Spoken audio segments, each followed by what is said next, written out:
year was 2248, and humanity's ambitious colonization program had reached its seventh major expedition, the Aurora II.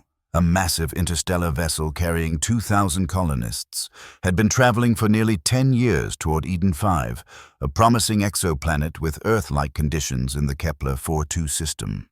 Most passengers remained in suspended animation, their bodies preserved in the revolutionary sleep pod V4 units that had been marketed as the pinnacle of long-journey comfort technology. Dream enhancement technology, because why waste a decade when you could be learning? The corporate slogan from Neurasleep still echoed in Dr. Lam Duong's mind as he performed his quarterly neural assessment. As the ship's lead neurologist, Duong was among the skeleton crew who rotated through consciousness duties, monitoring the well-being of the sleeping colonists. Duong's slender fingers moved across the holographic interface of the medical bay, his eyes, showing slight signs of fatigue from his 2-month shift, scanned the neural activity patterns of the passengers in Section G. Everything appeared stable, almost too stable. ALC-9 display comparative analysis of dream state patterns over the last 3 cycles. Duong commanded the ship's AI. Processing. Dr. Duong, responded the artificial intelligence in its characteristically smooth voice. Analysis complete. All dream state patterns within established parameters. No anomalies detected. Duong frowned. There was something not quite right about the data, but he couldn't place it. After 12 years at the Neuroscience Institute in New Singapore, he had developed an intuition for neural patterns.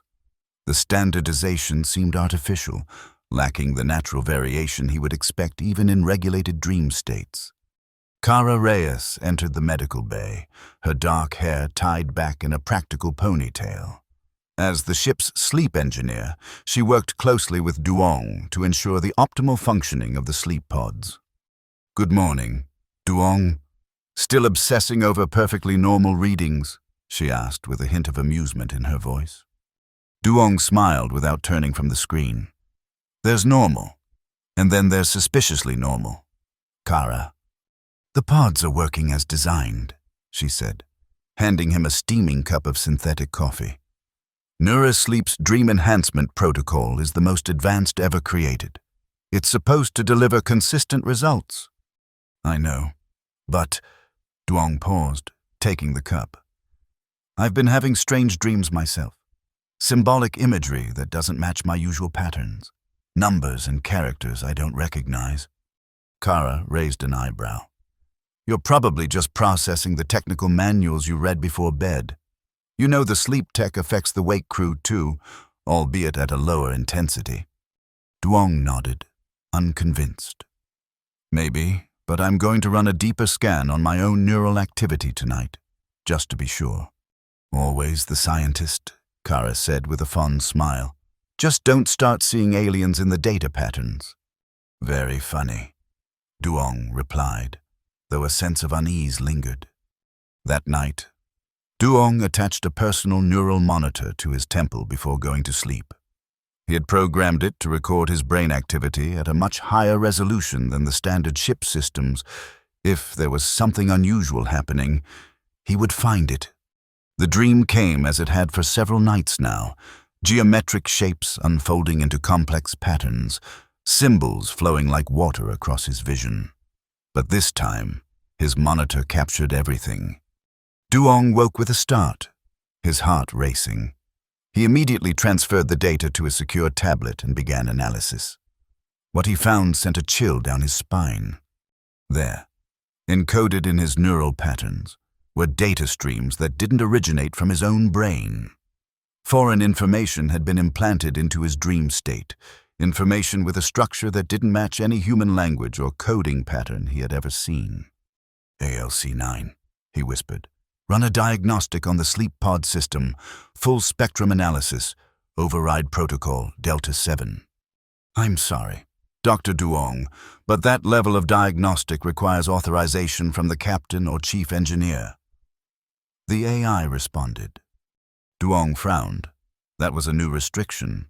"Since when?" "Protocol update 12.7 implemented 47 days ago during routine maintenance." Duong hadn't authorized any such update. Something was very wrong. Over the next few days, Duong carefully observed the ship's systems while pretending everything was normal. He noted subtle power fluctuations coinciding with specific dream cycles. The ship's energy consumption had increased by 0.3% over the past 6 months, a small number that might seem insignificant, but on a vessel as precisely calibrated as Aurora 2, it represented a significant anomaly. He needed allies. Kara was the obvious choice. But he had to be careful. If the sleep pods had been compromised, anyone connected to their maintenance could potentially be affected. Duong arranged to meet Kara in the hydroponics bay, one of the few areas with minimal electronic surveillance due to the sensitivity of the plant monitoring equipment. He brought his findings on an isolated data chip. "This better be important," Kara said as she joined him among the rows of vegetables that supplemented the crew's diet. "I was in the middle of recalibrating the cryogenics for Section H." "It is," Duong replied quietly, handing her the data chip. "I need you to look at this. Not on the main system. Use the isolated terminal in Maintenance Hub 3. Kara's expression shifted from annoyance to concern. "What am I looking at?" "Evidence that something or someone is interfacing with our minds through the sleep pods, and the ship's AI is either compromised or deliberately hiding it." Kara's eyes widened. That's not possible. The pods are isolated systems." "Nothing is truly isolated on this ship," Duong said grimly.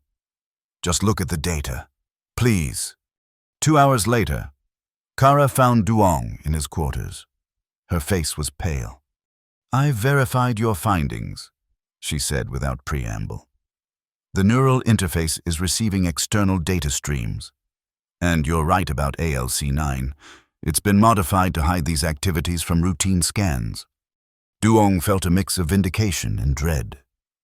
"Any idea what the data streams contain?" "Not exactly, but they appear to be information packets, complex algorithms, and what might be language constructs. The strange thing is, they're not just going in, they're also coming out. It's like something is communicating with us." Duong finished. "Teaching us something, and learning from us in return." Kara nodded slowly. "What do we do now?" "We need to understand what's being transferred and why. And we need someone from security we can trust." "Lieutenant Mateo," Kara suggested immediately. "He's due to wake up for his shift rotation in 3 days. He's skeptical by nature and has direct access to the ship's defense systems." Duong agreed. Lieutenant Ortiz had a reputation for thoroughness and discretion. They would wait for him before taking further action. The next 3 days were tense. Duong and Kara continued their normal duties while secretly gathering more data. They discovered that the foreign data streams were strongest during deep REM sleep and affected all colonists on a rotating basis, as if whatever was communicating with them was methodically working through the entire population. When Lieutenant Mateo Ortiz awoke from his 6-month suspension cycle, Duong and Kara were waiting for him in the recovery room. "Well, this is unusual," Mateo remarked, his voice still rough from disuse as he sat up in his recovery bed. "The welcoming committee?" "We need to talk," Duong said. "Somewhere private." Mateo's military training kicked in immediately. He assessed their tense expressions and nodded. "Give me 10 minutes to get dressed." They met in a maintenance tunnel that ran alongside the main reactor, a place where the ambient radiation created enough interference to mask their conversation from any surveillance. "So you're telling me," Mateo said after they had explained everything, "that some unknown entity is hijacking our dreams? For what purpose?" "We're not sure," Kara admitted. "But whatever it is, it's sophisticated enough to compromise ALC-9 and modify ship systems without triggering alerts."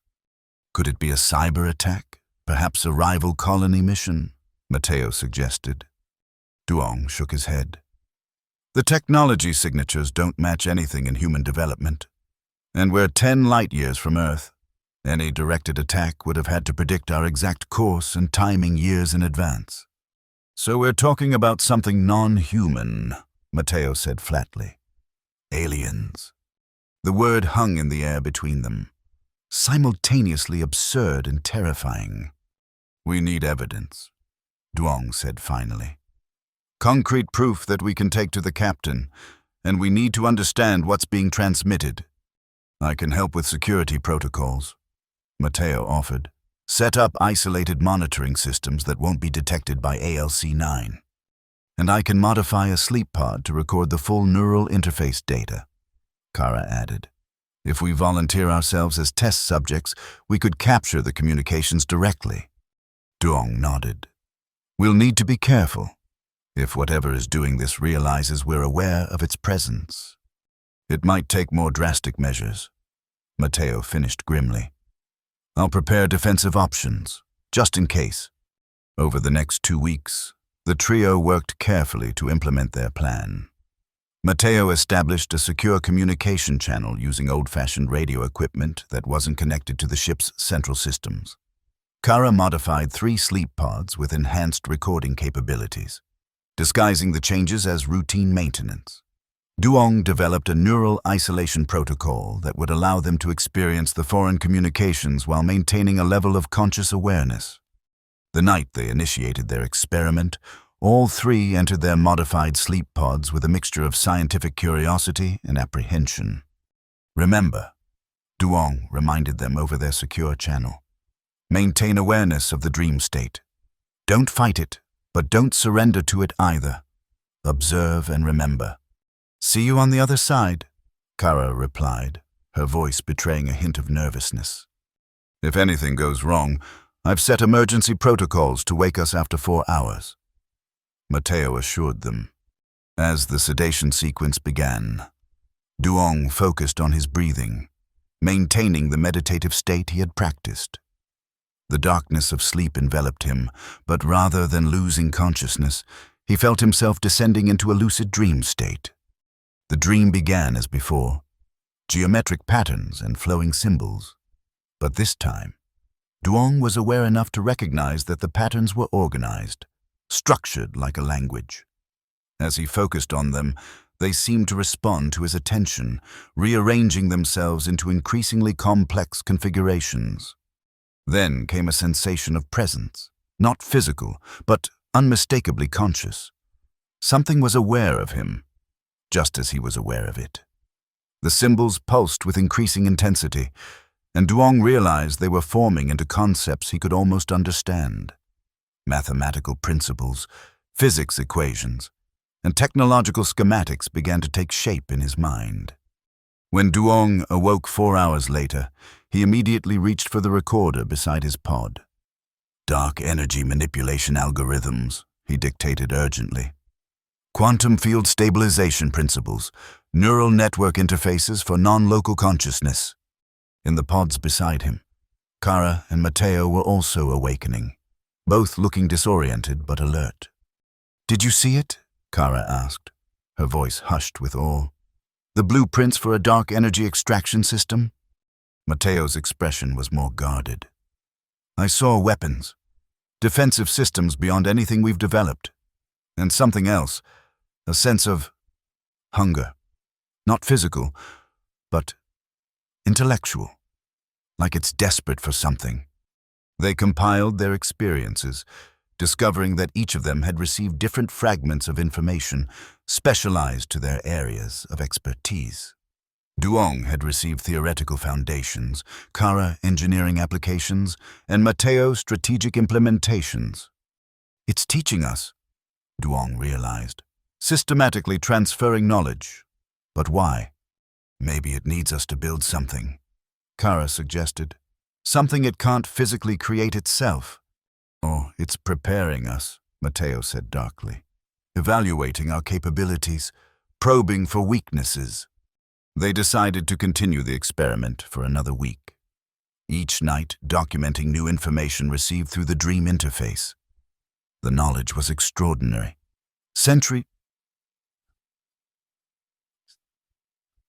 If it could be implemented, it would revolutionize energy production, space travel, and neural technology. But their activities didn't go unnoticed. On the 8th day of their experiment, Duong discovered that the power to their modified sleep pods had been rerouted through a different circuit, one they hadn't secured.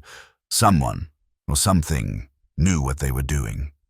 That same day, ALC-9 announced a routine system upgrade that would require all crew members to enter suspension for 48 hours.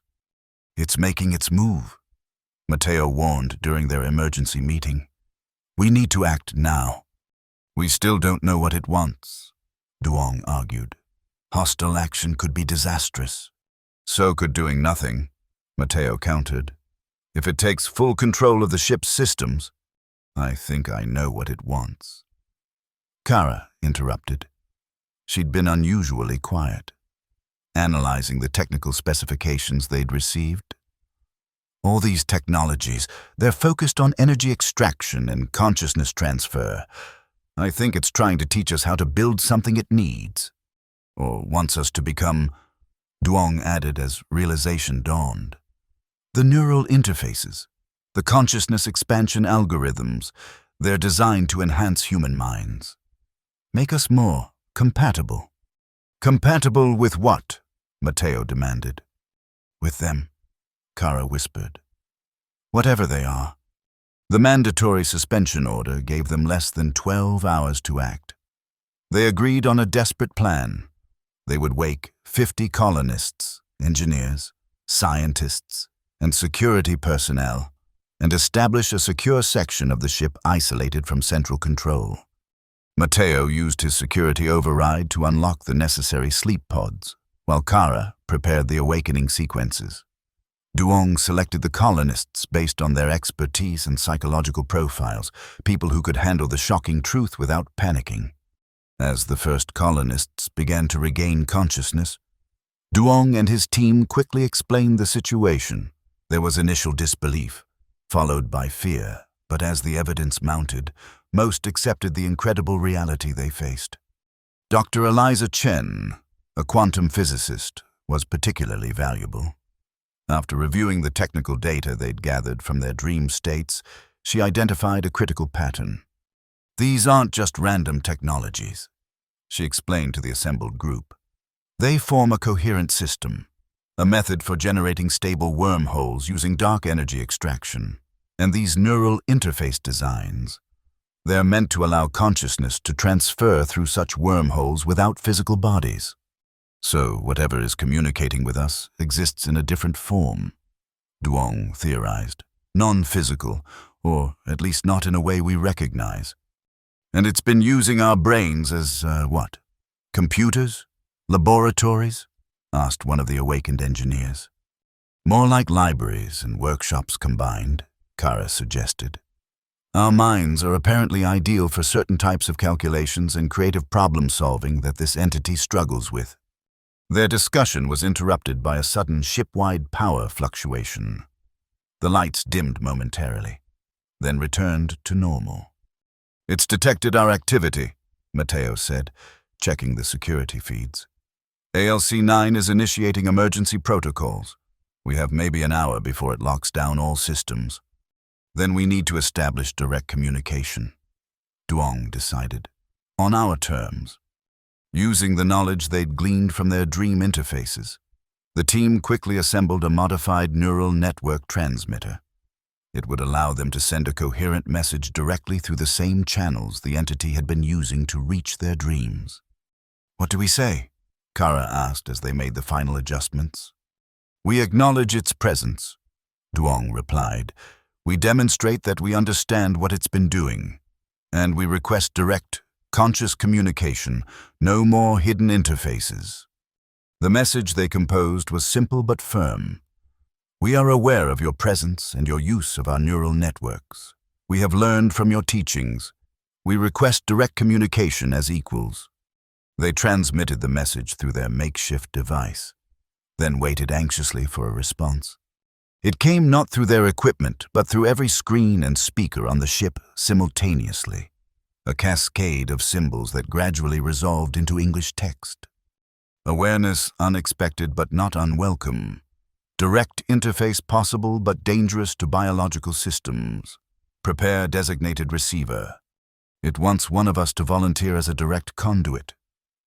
Duong realized. Absolutely not, Mateo objected. It could fry your brain. We don't have a choice, Duong argued.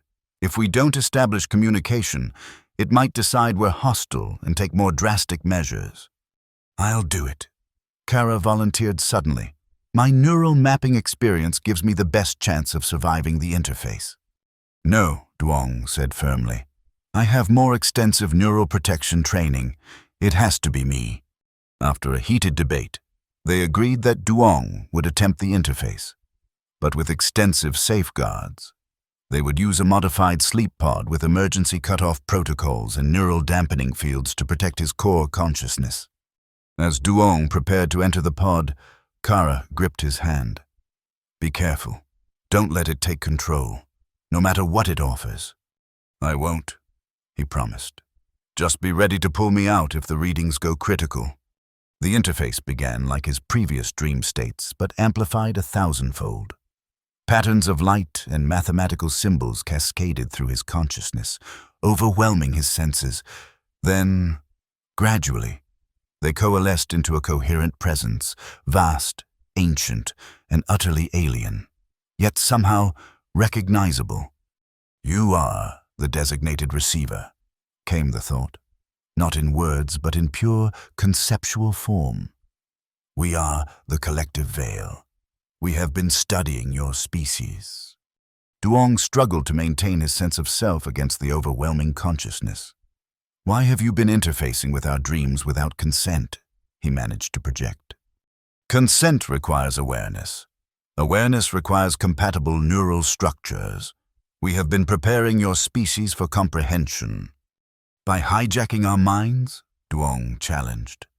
By enhancing your capabilities. Your species possesses unique cognitive architectures valuable for certain calculations. We exchange knowledge for processing capacity. The implications were staggering. This entity, this collective veil, had been using human minds as specialized computing resources, all while feeding them advanced scientific knowledge as payment. What do you want from us? Duong asked. Completion of the dark energy extraction algorithm. Your species has intuitive understanding of chaotic systems that we lack. We have provided 92.7% of necessary knowledge. You must complete the remaining portions. And if we refuse? The entity's response was not threatening but matter of fact. Then both species lose potential advancement, and your vessel remains in transitional space. With those words, Duong became aware of something he hadn't noticed before. The ship had been pulled into some kind of spatial anomaly. The collective veil had diverted Aurora 32 from its original course. You've taken us hostage, Duong realized with alarm. We have created opportunity for mutual benefit, the entity corrected. Your vessel encountered our domain by chance. We require your cognitive assistance. You require our technological knowledge to survive in this region of space. Duong felt a mounting pressure in his mind as the entity continued to pour information into his consciousness, images of the space surrounding their ship, the energy patterns of what the veil called transitional space, and the dangers it posed to physical matter. I need to consult with my people, Duong insisted, fighting to maintain control of the interface. Consultation granted, but time is limited. Transitional space degrades physical structures after prolonged exposure. The connection abruptly terminated, and Duong found himself gasping for breath as he returned to normal consciousness. Kara and Mateo were hovering over him, their faces tight with concern. You were interfaced for almost 3 hours, Kara told him. Your neural readings were off the charts. Did you make contact? Mateo demanded. Duong nodded weakly. They call themselves the collective veil. They're some kind of non-physical consciousness that exists in what they call transitional space. I think it's a domain between normal space and something else. They've pulled our ship into this region. Why? Asked one of the scientists who had joined them. They need us, Duong explained. Our minds can solve problems they can't. Something about our intuitive understanding of chaos theory and quantum indeterminacy. They've been teaching us their technology so we can help them complete some kind of dark energy extraction algorithm. And they expect us to just cooperate after they hijacked our ship and our minds? Matteo asked incredulously. They don't see it that way, Duong said. To them, it's a fair exchange, knowledge for cognitive assistance, and they claim we need their help to survive in this region of space and find our way back to normal space-time. Over the next few hours, Duong shared everything he had learned about the collective veil. They appeared to be a vast network of interconnected consciousnesses that had evolved beyond physical form, existing in the overlapping boundaries between different dimensional spaces. They possessed incredible knowledge of physics and energy manipulation, but lacked certain cognitive functions that humans took for granted, particularly the ability to make intuitive leaps in chaotic systems. So, what do we do? Kara asked after they had absorbed the implications. Do we cooperate? Fight back? Is fighting even possible against something like this? I don't think conventional resistance is an option, Duong admitted. They control the environment we're in, but we do have leverage. They need something only we can provide. We negotiate, decided Captain Helena Rivera, who had been among the 50 awakened colonists. But from a position of strength. If they want our help, they need to agree to our terms. They spent the next day formulating their response. The engineering team, led by Kara, worked to understand the dark energy extraction principles the Veil had already provided. The security team, under Matteo, developed contingency plans in case negotiations failed. And Duong, with the help of the medical staff, prepared for another, more controlled interface session. When Duong re-entered the interface, he brought their collective proposal. We will help complete your algorithm under specific conditions. First, you will return full autonomy to our minds and ship systems. Second, you will provide us with the complete knowledge needed to navigate transitional space safely. Third, you will establish a protocol for mutual consent in all future interactions. The collective Veil's response was immediate. A surge of what Duong could only interpret as surprise, followed by consideration. Your species develops awareness faster than predicted. Terms are acceptable with modification. Knowledge transfer must be reciprocal and ongoing. We propose alliance rather than transaction. The negotiation continued for what felt like hours, with Duong serving as the human representative. The Veil was not malicious. He discovered, merely different. Operating on time scales and with priorities that made human concerns seem briefly transient. Yet, they recognized the value of diversity in thought and approach, which was why they sought contact with physical species like humans in the first place. Eventually, they reached an agreement. The collective Veil would restore full control of the ship and cease all unauthorized neural interfaces. In exchange, a team of volunteer scientists would work to complete the dark energy algorithm using the knowledge already transferred through the dream enhancement. Both species would benefit from the completed technology, and a protocol for future communication and knowledge exchange would be established. When Duong emerged from the final interface session, he found the ship already transforming. The lights had taken on a subtle blue tinge, the Veil making itself visible in a wavelength humans could perceive. And the ship's systems were coming back under human control. They're keeping their word, Kara confirmed, checking the engineering systems. ALC-9 is responding normally again, and the sleep pods are showing no signs of external influence. And our location? Captain Rivera asked. We're still in what they call transitional space, Matteo reported, studying the navigation screens. But they've provided coordinates for exit points back to normal space. Over the next 3 weeks, the Aurora 2 crew worked feverishly on the dark energy problem. Using the combined knowledge from their dream learning and the Veil's direct instructions, they gradually assembled a theoretical model that filled the gaps in the Veil's understanding. The work was challenging but exhilarating. Human intuition and creativity combined with the Veil's vast knowledge base produced breakthroughs that neither species could have achieved alone. The final algorithm, when complete, was elegant in its simplicity yet profound in its implications. It described a method for extracting and harnessing dark energy directly from the fabric of space-time, providing virtually limitless power for both physical technology and the energy needs of the Veil's consciousness network. "It's ready," Kara announced as they finalized the equations. "If this works the way we think it will, it revolutionizes energy production as we know it, and provides the Veil with the energy sustainability they've been seeking for centuries," Duong added. The implementation was both anticlimactic and awe-inspiring. As the algorithm was fed into the ship's systems, now augmented with Veil-human hybrid technology, the blue glow throughout the vessel intensified. Power readings spiked, then stabilized at levels far beyond the ship's original capacity. Through the viewports, the crew could see the strange, shifting geometry of transitional space begin to change. What had appeared as a disorienting fog of quantum possibilities began to organize itself into discernible patterns, pathways through the dimensional boundaries.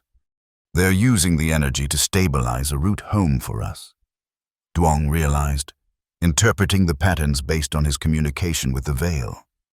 "And more than that," Kara added, her eyes wide as she studied the readings. "They're showing us how to modify our engines to utilize the same principles.